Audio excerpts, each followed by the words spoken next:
faut combattre, c'est ceux qui détournent la religion. Ce que j'ai fait dans mon discours des Mureaux, puis dans la loi pour les principes républicains, c'est de combattre ceux qui, au nom d'une religion, disent il faut pas respecter les lois de la République. Quand des gens disent on sort les fillettes de l'école publique, on les met en voile intégral et on leur interdit la musique, on leur fait faire des dessins où il n'y a plus de visage, ça, c'est non.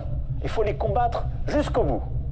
Quand il y a, au nom de la religion, des hommes qui disent l'égalité femmes-hommes, non, non, pas chez moi, et qui empêchent les femmes d'accéder à tel ou tel commerce, ça, c'est non. Au titre de la laïcité de la République, parce que les lois de la République dans la vie de la cité prévalent sur les lois de la religion. Et souvent, toutes ces injustices, ça dure. Voilà, yazaloun. Tout ça pourquoi? Parce que je suis tombé. Tout ça pourquoi? Parce que t'aimes ce Rasoul et parce que t'es différent d'eux. Faire vivre avec Haoula t'expose. Tu t'exposes toi et t'exposes tes proches à un danger permanent. قال عز وجل ودوا لو تكفرون كما كفروا فتكونون سواء. C'est ça leur but. Mais moi je pense que je voudrais que ces femmes décident à un moment de tomber le voile. Vous savez, il y a des, je citerai pas qui, mais dans une ville où je suis très attaché à Clichy-sous-Bois, qui est un maire qui est formidable, et voilà, c'est une ville où, comme mon épouse comme moi, on est très attachés. Il y a des jeunes femmes qui arrivaient dans des cours post-bac avec le voile. Personne leur a dit, vous n'avez pas le droit de venir parce que vous avez le voile. Et au bout de quelques mois, elles l'ont tombé d'elles-mêmes. Je ne suis pas contre le voile. Mais quand elles font ce choix, c'est ça la République.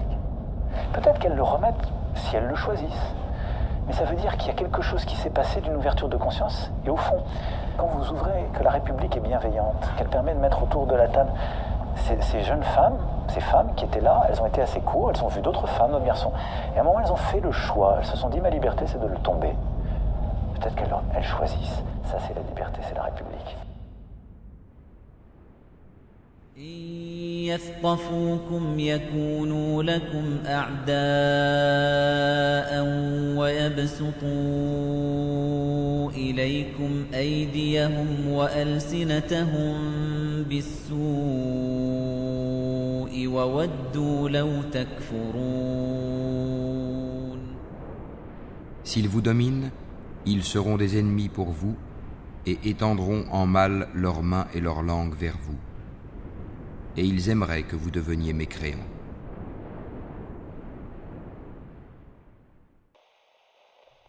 Attention à ces gens qui te disent, par exemple, te faire passer comme la hijra comme étant un acte de lâcheté, blâmable. Ouais, tu fuis. Tu dis oui, je fuis. Tu dis oui, je fuis. Pourquoi? Parce que j'ai devant moi un danger que je ne peux pas affronter. C'est comme quelqu'un, il voit la mer, il voit des grosses vagues, l'autre il va sur la berge. Il dit viens on nage. Non, pas là-dedans, c'est trop dangereux. Ouais, t'es un peu heureux. Vas-y toi, rentre. T'es courageux, ça c'est pas du courage, c'est de l'inconscience. C'est de la folie. Tu vas te noyer sûr. Ça c'est pas du courage ça. Celui qui dit je suis en France, je fais face, il n'a pas peur pour lui en fait. Ya'man makrillah. Il se croit à l'abri du coup d'Allah Azza wa Jal. Wa la ya'manu makrallah ilaykum al-khasirun. Et seuls les peuples de perdants sont à l'abri du makr d'Allah. Ceux qui disent moi j'affronte, il n'a pas peur lui, c'est pas du courage. C'est du jahl ou du hawa. Car en fait ce qu'il y a devant lui, il le veut. Tu vois, il le veut. Il n'a pas peur de dévier, il n'a pas peur de s'égarer ou autre. Sinon, crois-moi, il partirait lui aussi. Donc c'est une fuite, non. C'est une fuite qui est louable. Donc après, regardez le hell des enfants. Qu'est-ce qu'ils deviennent? L'enfant, on le force à rentrer à l'école. L'école est obligatoire en France. C'est de pire en pire. Même l'école par correspondance à la maison, ça va être terminé ça. À part avec des conditions très serrées, très strictes. Le troisième pilier de notre stratégie, c'est l'école. Celui-ci est ô combien essentiel et vous constatez qu'à mesure que j'avance, je rentre, si je puis dire, dans l'intimité de notre vie républicaine. L'école, c'est le creuset républicain. C'est ce qui fait qu'on protège nos enfants de manière complète par rapport à tout signe religieux, à la religion. C'est vraiment le cœur de l'espace de la laïcité. Et c'est ce lieu où nous forgeons les consciences pour que les enfants deviennent des citoyens libres, rationnels, pouvant choisir leur vie. Et donc l'école est notre trésor collectif. C'est ce qui permet dans notre société de bâtir ce commun qu'est la République. J'ai pris une décision, sans doute, et je la mesure, et nous en avons beaucoup débattu avec les ministres. Sans doute l'une des plus radicales depuis les lois de 1882 et celle assurant la mixité scolaire entre garçons et filles en 1969. L'instruction à domicile sera strictement limitée, notamment aux impératifs de santé. Nous changeons donc de paradigme, mais c'est une nécessité. Plusieurs députés en séance ont interrogé le ministre de l'Éducation nationale, Jean-Michel Blanquer, et lui ont demandé est-ce que, oui ou non, et à plusieurs reprises, les parents sont les premiers éducateurs de leurs enfants. Et à aucun moment, le ministre de l'Éducation nationale a répondu oui. Au contraire, il a botté en touche à chaque fois, parce que dans sa conception, eh bien, les parents ne sont pas l'apanage des...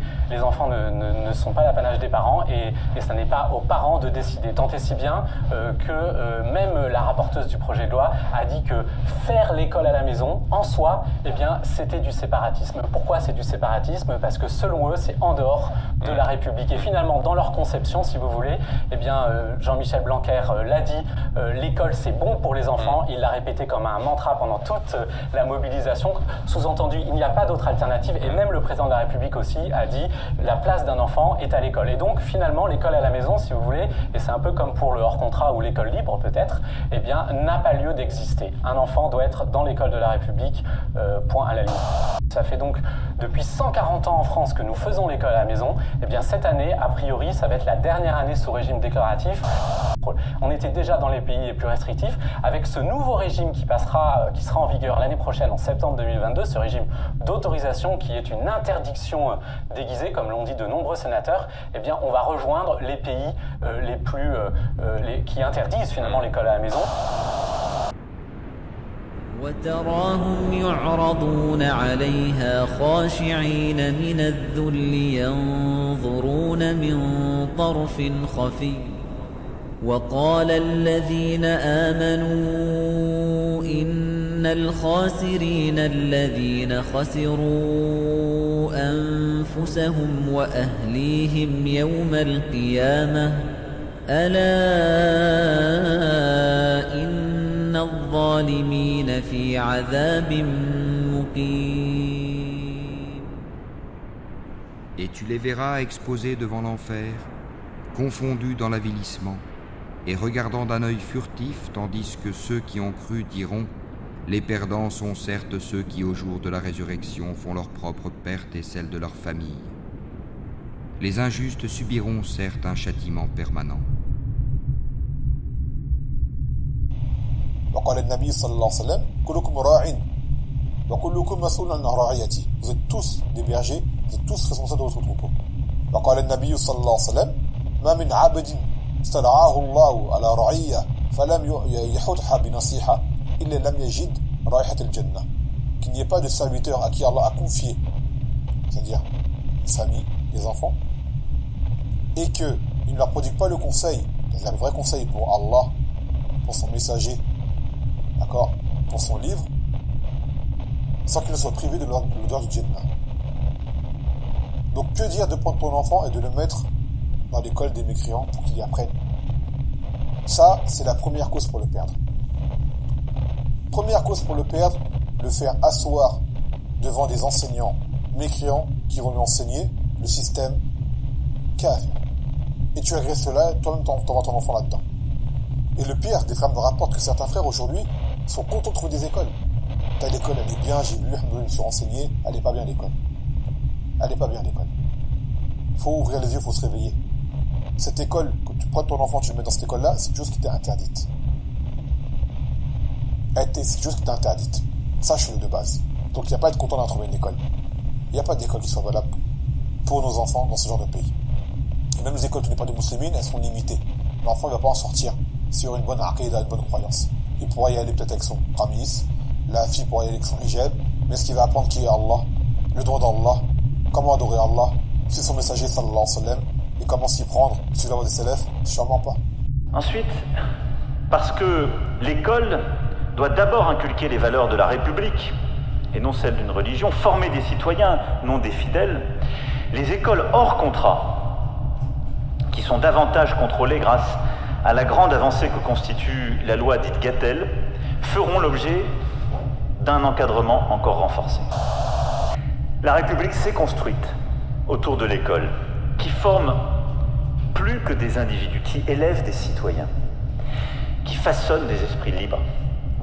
C'est pourquoi, j'en suis convaincu, la République résistera par l'école, par l'école, par l'école, par l'école. Ils ont décidé de propager dans tous les programmes ce qu'ils appellent la charte de la laïcité. On l'a vu à l'Emanchoura, c'est une affiche à Hakada, et il y a des articles. C'est une ligne de conduite pour tous les enfants par rapport à la laïcité. Vous allez voir qu'il y a du kufr wadih. Cette charte de la laïcité, vous allez voir que chaque élève qui est dans les écoles françaises, il doit appliquer Hada. C'est du kufr wadih. Le slogan, c'est, ils ont un slogan, la nation confie à l'école la mission de faire partager aux élèves les valeurs de la République, et les valeurs du kufr. Si tu inscris, tu places ton enfant, il est touché. Et là, ton enfant, c'est un élève parmi les élèves. La nation confie à l'école de faire propager aux élèves. Ils sont clairs. Chaque élève, il doit être touché. Les valeurs de la République. Nous, on veut faire partager à nos enfants les valeurs du tawhid, les valeurs de la sunna, les valeurs de nos imams. C'est ça qu'on veut. صحيح. أما الدعوة الآن elle est خطيرة. اسمع un des articles ماذا يقول. L'article numéro 3. La laïcité garantit la liberté de conscience à tous. Ton enfant, il est dans cette école, il est libre. Liberté de conscience. Chacun est libre de croire ou de ne pas croire. Ils vont enseigner à ton enfant. Ils vont lui montrer un tabé, t'as le choix. Si tu veux être musulman, t'es musulman. C'est des kadhab. Leur but, c'est que ce ne soit pas un musulman. Et si tu veux ne pas être un musulman, t'as le choix. Et c'est là qu'ils vont appuyer. Séparer les affaires de l'État comme l'école des affaires religieuses pour permettre à chacun de croire ou de ne pas croire, le principe de laïcité a été instauré en France par une loi de 1905 et vous l'appliquez à la lettre en laissant vos croyances personnelles aux portes de l'école. On n'en parle jamais, du coup c'est pour ça qu'il n'y a pas de problème avec ça. La couleur, la peau et la religion, moi ça m'intéresse pas trop, ça c'est le comportement. L'attitude envers toi. Oui. ومن يبتغ غير الإسلام دينا فلن يقبل منه وهو في الآخرة من الخاسرين. Et quiconque désire une religion autre que l'islam ne sera point agréé et il sera dans l'au-delà parmi les perdants. On va suivre Kalam Rabbina Azza wa Jal Al-Ghafour Ar-Rahim ou on va suivre Kalam A'da'uhu al-Mujrimin. On va suivre qui là. Un autre article numéro 4 يقول la laïcité permet l'exercice de la citoyenneté en conciliant la liberté de chacun avec l'égalité et la fraternité de tous. Ils vont apprendre ton enfant à Hada. Tu dis pas Foulan c'est un mujrim, Foulan c'est un Yahoudi, Foulan c'est un Nasrani, Foulan c'est un kafir. Là, vous êtes tous égaux, vous êtes tous des frères et vous devez vous aimer. Hada, ils vont lui apprendre Hada. Attends, cet enfant il va venir le soir, tu vas essayer de lui expliquer Aqidat al-Sunnah, ça va pas aller. Aqidat al-Sunnah elle est fondée sur le wala wal bara. Aimer pour Allah, détester pour Allah. La laïcité elle est fondée, t'aimes tout le monde. Comment tu vas faire? Tu vas dérégler cet enfant, mesquin. Sahih, tu vas le dérégler, il faut savoir. On est avec Aqidat al-Salaf ou Aqidat al-Kuffar. Allah subhanahu wa ta'ala yaqul أفنجعل المسلمين كالمجرمين ما لكم كيف تحكمون. Traiterons-nous les soumis à Allah à la manière des criminels?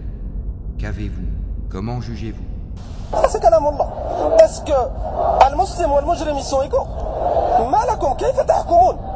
Allah subhanahu wa ta'ala هكذا يقول ما لكم. Qu'est-ce qui vous arrive? ما لكم كيف تحكمون. فكيف أنت أيها الأب ton enfant tu le pousses عند هؤلاء. Parmi les articles كذلك il est خطير هذا جدا. L'article numéro 6 يقولون elle protège et la laïcité, elle protège les enfants de tout prosélytisme. Le prosélytisme, c'est da'wa. Et de toute pression qui les empêcherait de faire leur propre choix. Ils vont montrer à cet enfant un tabé la da'wa de tes parents. Tu choisis. Tu vas tout faire pour faire da'wa à ton enfant. Tu lui veux le khayr, tu l'appelles al-Jannah.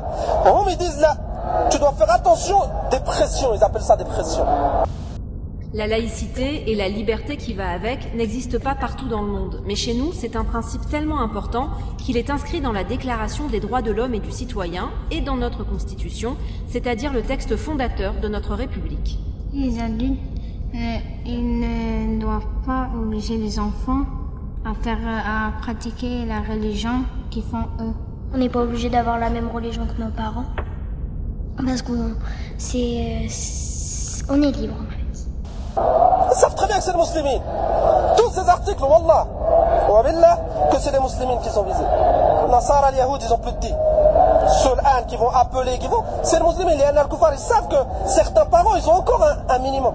Ils vont essayer de montrer. Ils sont en train de finir l'élève. Hatta cette da'wa que tes parents vont te faire, n'écoute pas, choisis ce que tu veux.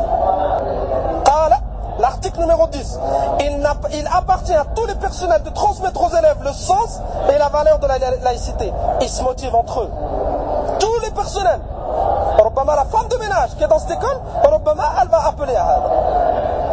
Le directeur, les professeurs, ceux qui gardent, tous ils doivent s'entraider vers elle. Cet enfant mesquin, il est tout seul au milieu d'Aoula. L'article numéro 12. Aucun sujet n'est a priori exclu du questionnement scientifique et pédagogique. Il montre t'as inscrit ton enfant, demain tu viens pas dire pourquoi vous avez appris à mon enfant à Adala. Ils t'ont mis des règles. La laïcité, on a le droit d'enseigner ce qu'on veut, même l'homosexualité. Mais en tout cas, ce matin, une campagne de sensibilisation contre l'homophobie et la transphobie a été lancée sous l'égide de l'Éducation nationale. Le principe est présenté sur le site du ministère de la manière suivante: prévenir les manifestations de l'homophobie et de la transphobie ordinaire dans les établissements scolaires et faire acquérir à tous les élèves le principe de l'égale dignité des personnes pour assurer un climat scolaire serein pour tous. Dit d'une autre manière par Jean-Michel Blanquer sur Europe 1 ce matin, cela donne ceci. Lutter contre l'homophobie ou la transphobie, c'est évidemment lutter pour les valeurs de la République, pour lutter pour le droit à la différence, le fait qu'on doit accepter chacun comme il est et permettre à chacun son épanouissement. C'est une sorte d'évidence et c'est l'école qui est le premier lieu, avec la famille, où on doit dire ces évidences. Et donc nous les disons et on va les dire avec une grande force.